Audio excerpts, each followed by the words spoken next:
Salut à toi futur bilingue, aujourd'hui on va parler d'une vidéo comment faire du temps dans ton emploi du temps pour l'apprentissage de langue, comment tu peux t'organiser pour que sans que ça s'impacte négativement sur ta vie, que ça affecte dans ta vie en fait l'apprentissage de langue et que ça du coup, je me répète mais là l'idée c'est que ça te prenne aucun temps en fait précieux entre guillemets que tu as libre et que tu puisses quand même tous les jours t'améliorer dans la langue.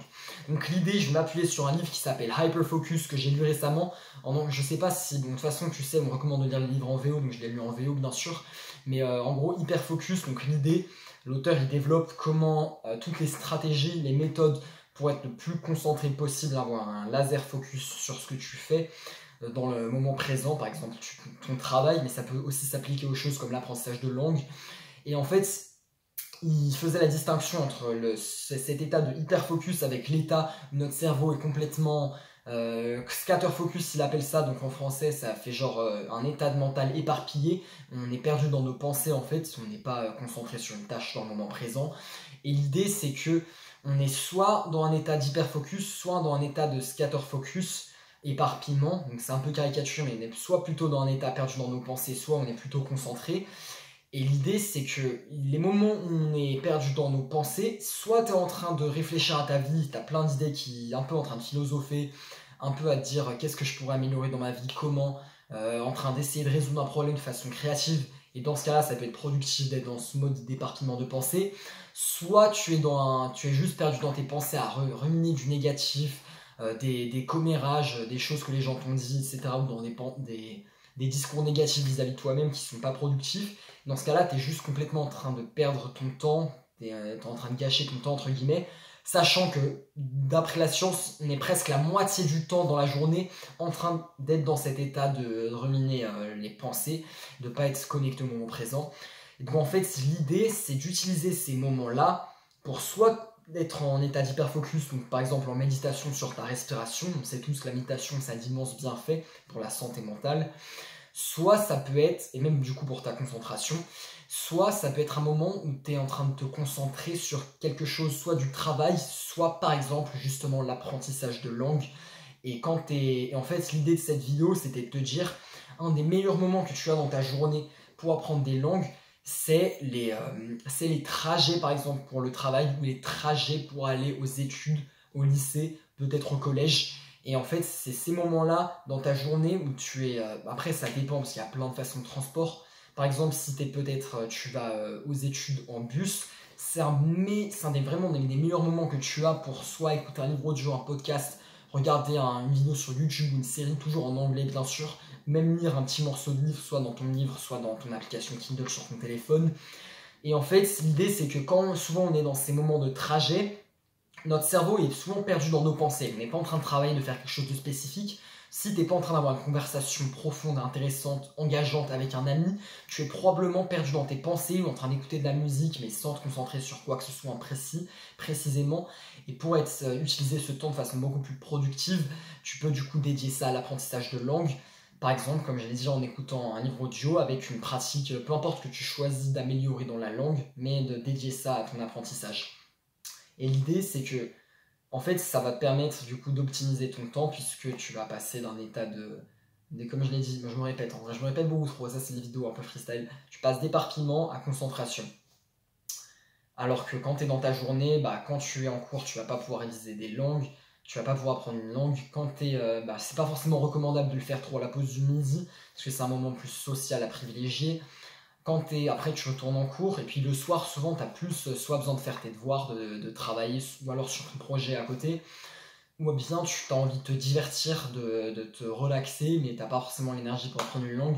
Donc c'est vraiment pour ça, moi d'ailleurs c'est ce que j'applique souvent, enfin en vrai moi je suis en vélo, donc c'est aussi, il y a le cas de figure si toi tu es en vélo, et bien une façon d'ailleurs, honnêtement je le fais pas encore mais c'est quelque chose que je suis en train de réfléchir à commencer à faire, c'est d'écouter un podcast ou un livre audio, parce que tu peux a priori pas lire, c'est bien sûr si t'as vélo.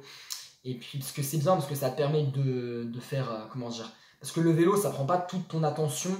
Il y a quand même une partie de ton attention, souvent, quand tu fais du vélo, qui est disponible, par exemple, pour ruminer, pour avoir des pensées aléatoires qui sont pas forcément productives. Donc, tu vas pas prendre note pour faire du journaling, pour faire du journal, entre guillemets, et réfléchir sur ta vie. C'est pas très productif, comme je l'ai dit, je prends pas de notes. Et comme le disait l'auteur du livre, tous les moments où on est un peu perdu dans nos pensées, avec des pensées créatives mais un peu aléatoires, si on n'en prend pas en note, c'est très peu productif. On ferait mieux même de méditer dans ce moment-là, ou bien du coup de se concentrer sur une tâche comme l'apprentissage de langue. Alors petit disclaimer, je dirais que si du coup tu fais du vélo, surtout en ville, mais pas des écouteurs, hein, je recommande surtout pas ça. Moi, ce que je pense à commencer à faire, c'est avec plutôt une enceinte dans mon sac.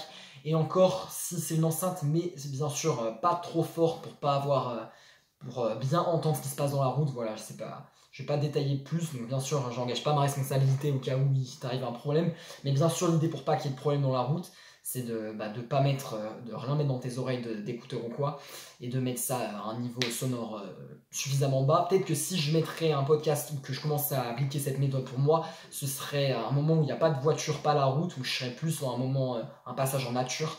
Bon, je vais un peu dans les détails dans cette méthode, mais après aussi personnellement ça me permet de commencer ça me pousse à l'appliquer pour moi-même.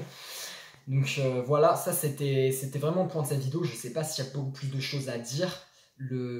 Le point, c'est qu'on a vu dans cette vidéo, quand tu es éparpillé, c'est plus productif de commencer. Bah, par exemple, d'apprendre une langue, c'est vraiment le meilleur moment. Comme ça, tu n'as plus l'excuse de ne pas avoir le temps, parce qu'en fait, on a vraiment beaucoup de temps dans ces périodes de trajet. Si tu es dans ta voiture, ça peut être aussi facile du coup d'écouter, comme le vélo, d'avoir quand même, au lieu de la radio, bah, d'avoir un livre audio, un podcast qui est en train de jouer dans dans le fond sonore, dans le background.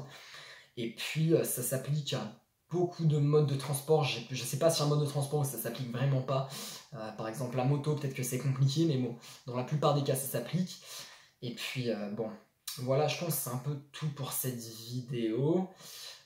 Ouais, c'est vraiment l'idée, du coup, mais je me répète, c'est d'optimiser ton temps. Et tu vas voir que tu vas peut-être pouvoir apprendre 20 minutes des langues par jour en plus. Bah, ça dépend de ton temps de trajet.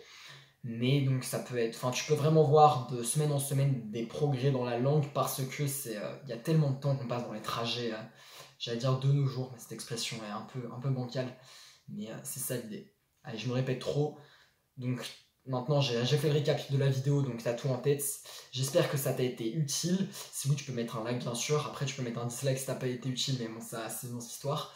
Et puis voilà, après tu peux partager bien sûr si tu penses, encore une fois, tu as un ami qui veut commencer à apprendre une langue et être sérieux à propos de ça, par exemple devenir bilingue anglais ou parler couramment espagnol, ça peut lui être utile, tu peux lui recommander une vidéo ou la chaîne si ça te fait plaisir. Et puis voilà, je vais te dire, on se retrouve pour une prochaine vidéo la semaine prochaine. Continue d'apprendre des langues, ciao!